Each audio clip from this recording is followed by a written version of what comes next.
Nous disons bienvenue à tous les auditeurs, les collègues, les experts, les leaders, les responsables, les chefs, les dirigeants et toutes les personnes qui souhaiteraient accroître ou continuer leur capacité de leadership, de diriger les gens. Nous disons bienvenue à tous ceux qui nous suivent de temps en temps ou ceux qui sont abonnés à notre chaîne YouTube Leadership Training. Nous disons bienvenue à tous ceux qui nous suivent et toujours même qui nous posent des questions à partir de notre numéro WhatsApp qui est ici sur le lien ou qui se trouve aussi sur le site, la chaîne YouTube Leadership Training. Nous sommes à notre 38e leçon de leadership, tout en vous demandant de vous abonner si vous n'êtes pas encore abonné. Et si vous l'êtes, nous disons merci. Ne manquez pas de liker la vidéo ou de la partager avec les autres, parce que notre souhait, c'est que nous puissions toujours partager avec vous nos expériences, nos apprentissages, nos recherches, pour que nous puissions contribuer à un monde meilleur où le leader est une personne très importante pour tous ceux-là qui travaillent avec lui. Pourquoi pas aussi contribuer à ce que ceux-là qui travaillent avec les personnes qui suivent nos leçons puissent bénéficier le meilleur de ces gens-là. Notre leçon portera sur comment faire une critique constructive, comment faire le feedback. Et si nous voulons mieux vous expliquer à l'avance ce qui est contenu dans notre leçon ou dans notre sujet de ce jour, la critique constructive ou le feedback, c'est lorsque une personne veut communiquer à l'autre ce qu'elle a trouvé des bons et des failles et des faiblesses dans le but que l'autre qui reçoit ces critiques puisse s'amender, se corriger, amener un changement positif à sa façon de faire les choses et qu'à la prochaine fois que la situation soit meilleure, améliorer pour l'avantage de ceux-là qui travaillent avec elle et pourquoi pas avec lui.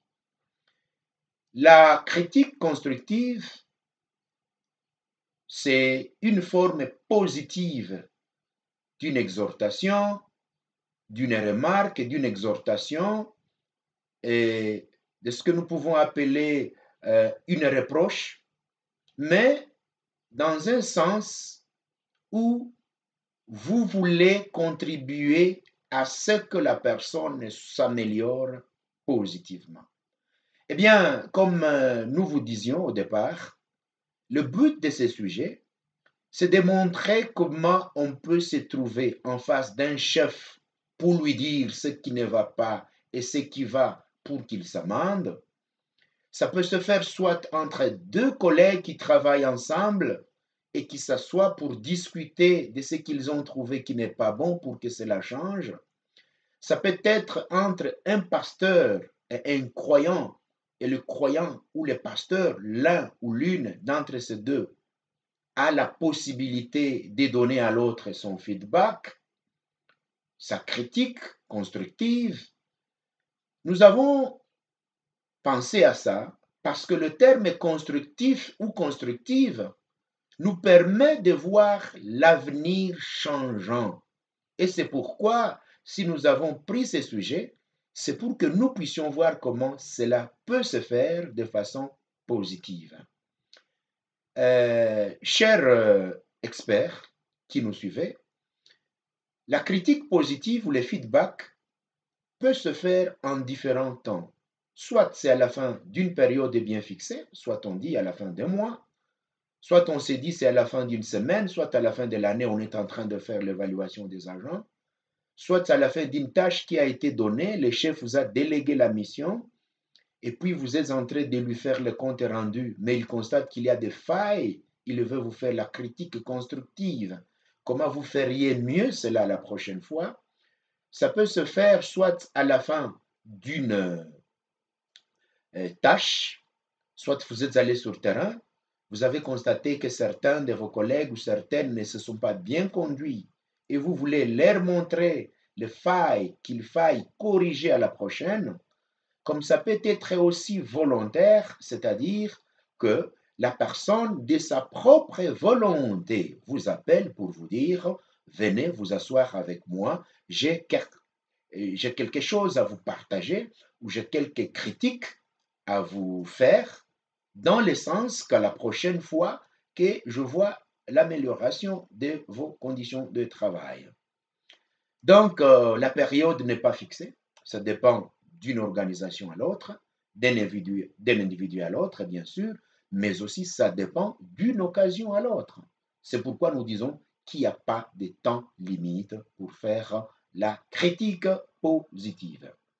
Eh bien, nous aimerions d'abord vous dire qu'il y a plusieurs conseils selon nos recherches, selon nos experts, mais nous ne ferons que vous partager quelques-unes des remarques, quelques-unes des suggestions, quelques-uns des conseils que nous avons pu collecter par-ci par-là dans nos recherches pour que chacun, lorsqu'il sera en train de parler avec son chef ou en train de parler avec son agent ou en train de parler avec son collègue dans le sens de l'amener à changer, qu'il puisse tenir compte de ses remarques et pourquoi pas de ses suggestions et conseils. Première chose, c'est que nous devons contenir nos émotions. Lorsqu'on fait une critique constructive, positive, il faut contenir les émotions. Contenir les émotions, c'est-à-dire ne les faites pas sous la colère, ne les faites pas sous la déception et immédiatement vous commencez à parler à cette personne-là. Il vous sera difficile de lui parler en respectant les règles. L'autre chose, c'est que vous devez montrer du respect à l'égard de cette personne. C'est votre agent ou c'est votre chef, il est nouveau ou ancien, montrez-vous respectueux ou respectueuse à son égard. Montrez à la personne qu'elle a de la valeur devant vous, parce que lorsque vous commencez à donner des critiques constructives à une personne tout en lui montrant qu'elle n'a pas de valeur devant vous, rassurez-vous que vous serez en train de détruire vous-même sa capacité de vous capter parce qu'elle se voit sous une menace d'une autorité qui ne lui doit aucun respect. Et si c'est le chef à qui vous vous adressez qui trouve que vous n'avez pas du respect, eh bien, il ou elle pourra penser que c'est l'occasion pour vous de venir lui manquer du respect. Et ça ne va pas vous produire de meilleurs résultats. Autre chose que je souhaite aussi dire, c'est que vous devez parler des faits et non des émotions. Parler des faits et non des émotions veut dire quoi? C'est-à-dire que lorsque vous parlez à la personne, ne parlez pas des mots qui caractérisent les émotions, mais parlez des mots qui caractérisent les faits que vous avez vus, que vous avez vécus ou qui se sont produits. Je donne un exemple. Ne venez pas dire à la personne, non, toi, tu es très méchant, tu es très sévère, en tout cas, tu es très rigoureux. En tout cas, pour nous, on trouve que c'est exagéré. Mais la personne va vous dire, sur base de quoi? La personne va vous dire, donnez-moi un exemple. Ne dites pas ça. Dites plutôt, nous avons constaté qu'il vous arrive d'être trop rigoureux et que des fois, les gens ne captent pas ça facilement. Par exemple, tel jour, un collègue ou moi-même, j'étais venu vous dire que j'étais en retard parce que j'avais connu une panne de pneus, la crevaison du pneu en route, mais vous m'avez renvoyé alors que je vous avais appelé étant déjà en route, là où il y avait crevaison. C'est le fait, pas l'émotion. Par exemple, tel jour, il y a eu telle chose, vous avez réagi de telle façon et pourtant on s'attendait à ça. Dites les faits, parlez des faits et non pas des émotions. Eh bien, l'autre conseil, il faut au départ informer la personne si vous venez lui parler comme personne, individu, comme seul, comme vous, ou si tu viens lui parler au nom de ceux-là qui t'ont mandaté, c'est les collectifs, ou si tu es syndicaliste, tu viens lui parler au nom de tous les collègues qui t'ont envoyé, ou ce sont tes propres remarques que tu as constatées toi, parce que la personne aura toujours le souci de savoir est-ce que ce que tu dis, tu l'as dit de toi-même, ou c'est la compréhension de tout le monde, ou c'est quelque chose qui est d'habitude connu de tout le monde. Autre chose qu'il faut faire, c'est que si vous trouvez que la personne est gênée au début ou au milieu, demandez si vous pouvez suspendre l'entretien pour le reprendre la prochaine ou si vous pouvez continuer. C'est à lui ou à elle de vous dire non, non, non, non, ce sont là, on va continuer le mercredi prochain, ou c'est à elle ou c'est à lui de vous dire non, non, non, pas de souci, continuons. Il faut toujours voir le climat. Parce qu'il y a des moments où vous pouvez continuer à parler avec, une personne qui est déjà gênée et qui ne vous captera rien de ce que vous direz. Et après, vous direz, je l'ai vu, on a parlé, et pourtant, il n'a rien reçu.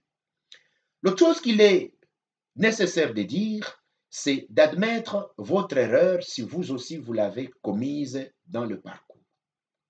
Il arrive des moments où vous conseillez à une personne, vous lui faites les critiques positives et constructives, mais vous constatez que vous avez aussi une part dans l'échec. Ne manquez pas de les soulever. Parce que si vous ne les dites pas avant, la personne va vous dire, eh bien, vous me dites ça, mais vous ignorez que vous aussi, vous avez contribué à cet échec. Commencez à dire, oui, je vous parle au sujet de telles questions, mais tout d'abord, je m'excuse que tel échec soit arrivé parce que moi aussi, je ne m'y étais pas bien pris et je le regrette, mais cela me pousse aussi de vous parler de la responsabilité que j'ai trouvée de votre côté pour que moi et toi puissions nous amender. Tu vois, lorsque tu admets ton erreur dans une chose qui s'est produite, dans un événement qui s'est produit, où vous avez contribué dans l'échec, cela donne confiance à cette personne que vous lui parlez, mais tout en vous ayant aussi auto-évalué. Ne venez pas être un donneur de leçons qui ne s'est jamais instruit soi-même. Autre conseil, je dis bien, c'est montrer une bonne intention. Montrez à cette personne-là avec laquelle vous parlez, la personne à qui vous donnez des conseils, que vous êtes bien intentionné. Vous êtes bien intentionné. C'est-à-dire, ne venez pas dire, voilà, le fait que moi je ne t'aime pas, le fait que moi je suis déjà fatigué de toi et que je dois te renvoyer, le fait qui fait que je te parle, c'est parce que maintenant ça c'est ma dernière remarque. D'ailleurs, moi je t'ai, je ne comprends même jamais comment tu es arrivé dans cette maison. Je regrette de ceux qui t'ont recruté. Si c'était moi, en tout cas, je t'aurais mis dehors depuis longtemps, mais je ne sais pas comment on te maintient. Alors viens ici, on s'assoit. Je vais te dire noir sur blanc. Je vais te dire, ça fait longtemps que je suis malade de toi.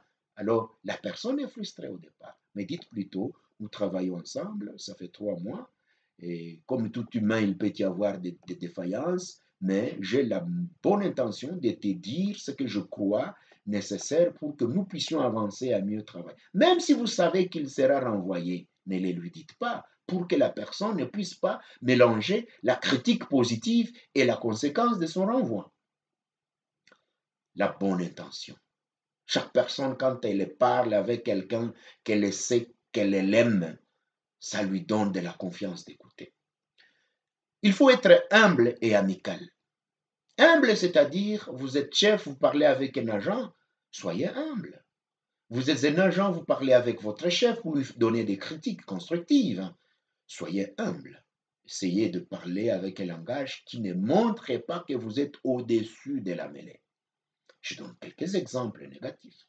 Vous dites, écoutez, moi je suis ton chef, je t'ai recruté, ça fait 3 ans, j'ai beaucoup d'argent, je suis ton chef, tu peux accepter comme tu ne peux pas accepter, mais je te dirige, c'est moi le chef dans cette maison, assis-toi, je te parle des critiques positives, à prendre ou à laisser. Tu vois déjà que la personne sait qu'elle vient devant un procès qui n'a même pas de juge juste. Et peut-être elle aurait même à vous rétorquer, à vous répondre, mais elle se dit, bon, je risque de perdre mon boulot. Et à la fin, elle va dire, oui, chef, oui, chef, oui, chef, oui, chef, tout en vous critiquant à l'intérieur. Alors que la critique constructive permet à l'autre de vous dire le meilleur de son fond, du cœur, pour que vous puissiez savoir aussi comment l'aider à la prochaine fois. Écoutez bien, la critique constructive, c'est une communication à double, à double canot. Vous parlez, mais elle parlera aussi. La personne vous parlera après. L'autre conseil, c'est d'être ouvert. Il faut développer l'écoute active, c'est-à-dire que lorsque vous parlez à cette personne-là, soyez ouverts, parlez, laissez le temps à la personne aussi de vous répondre. Et lorsque l'autre partie sera en train de répondre, montrez-vous patient, calme, doux, disponible d'écouter.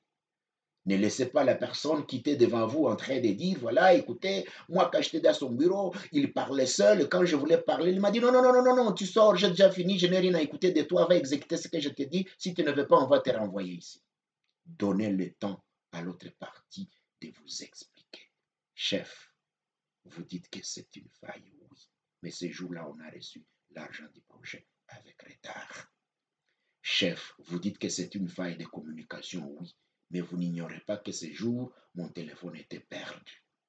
Chef, vous dites que c'est une faille, oui, mais vous n'oublierez pas que lorsque nous sommes allés sur le terrain, le véhicule avait connu des pannes en route et nous sommes arrivés avec retard. Donnez à l'autre la possibilité de vous dire, parce qu'il y a des moments où vous venez parler à une personne avec 10 critiques, mais lorsqu'elle sera en train de vous répondre avec sincérité, vous trouvez que de vos 10 en sont sortis 3 et les 7 sont déballés.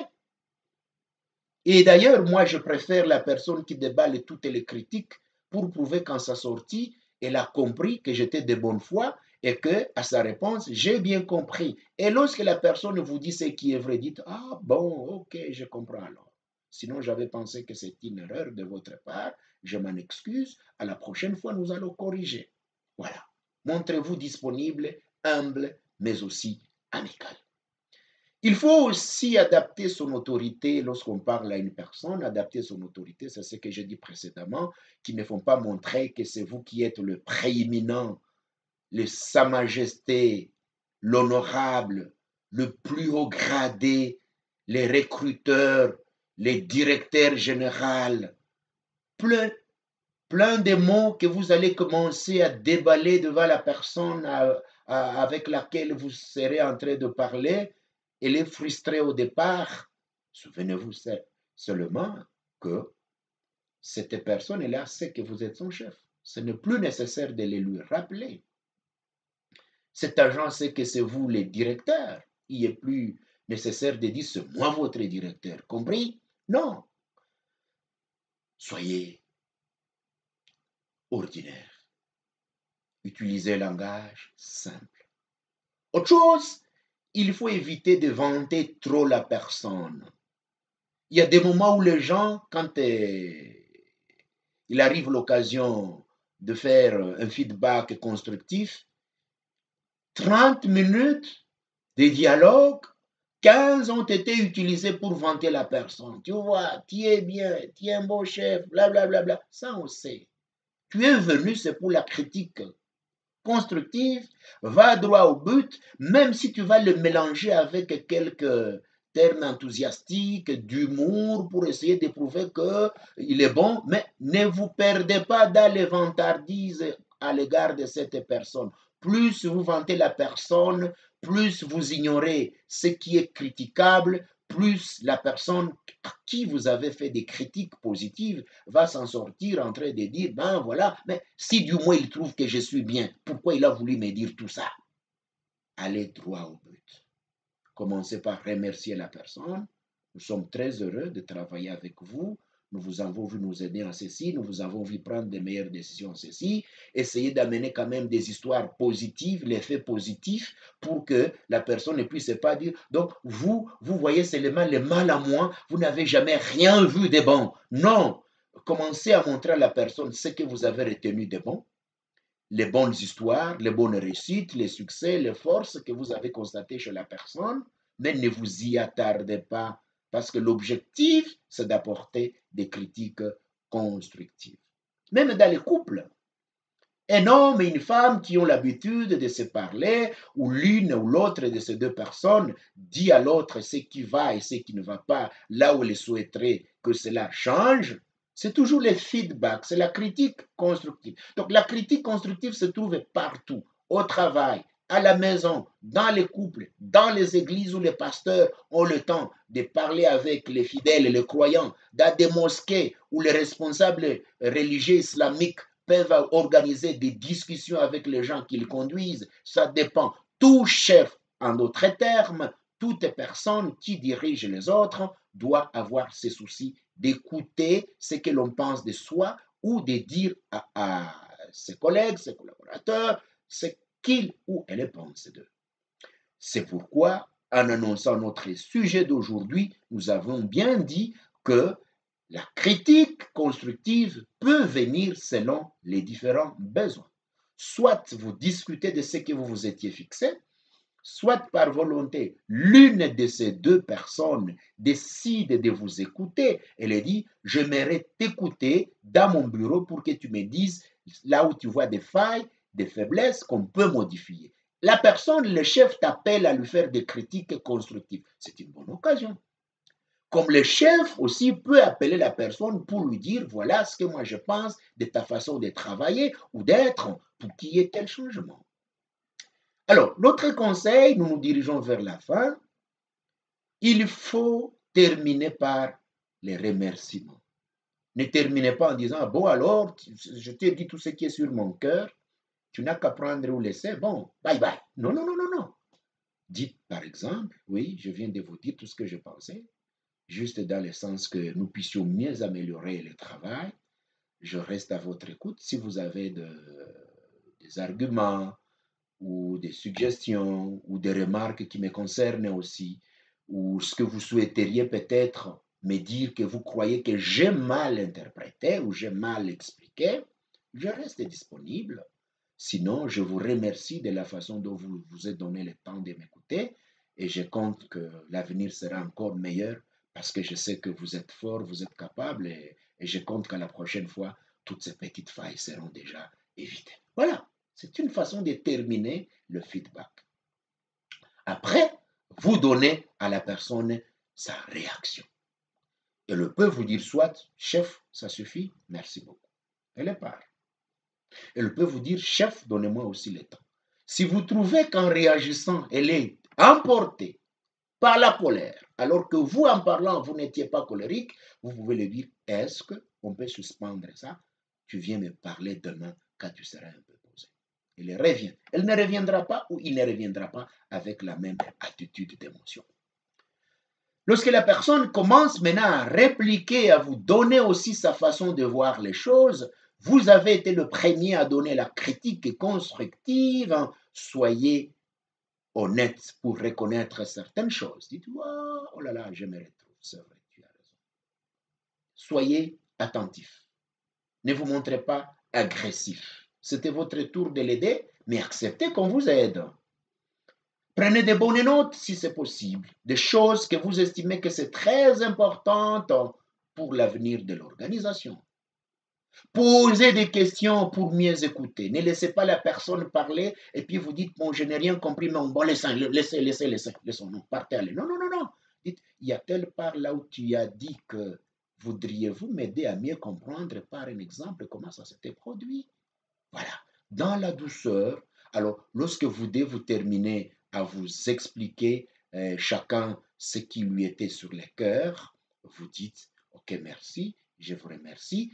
Vous pouvez aussi vous fixer un autre temps où vous allez vous rencontrer juste pour évaluer si après votre débat, votre discussion de la fois passée, il y a quelque chose qui s'est amélioré ou vous pouvez dire que non, voilà, on avait dit ça, il y a 2 mois, mais on constate qu'après 2 mois, il y a telle évolution. Et vous vous congratulez, si on allait le dire en anglais, vous vous remerciez l'un à l'autre en disant, waouh, merci, on trouve que ça évolue bien.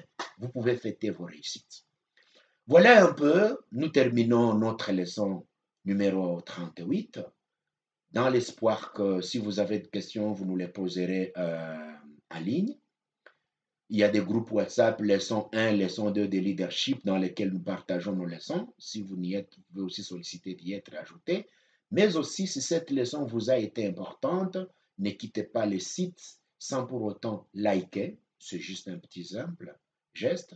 Et ou alors partager et pourquoi pas aussi vous abonner si vous n'êtes pas abonné. Et si vous trouvez cette vidéo sans avoir eu où se trouve notre chaîne YouTube, vous pouvez facilement chercher sur Google, vous cliquez Leadership Training, Dr. Patrick Giroukway. Vous allez voir ça, ça va apparaître et vous allez vous abonner. Comme ça, les leçons futures vous arriveront sans trop de difficultés. Bye bye, merci. Au prochain rendez-vous de la leçon numéro 38, 39 plutôt. Merci beaucoup. Nous vous aimons bien. Merci.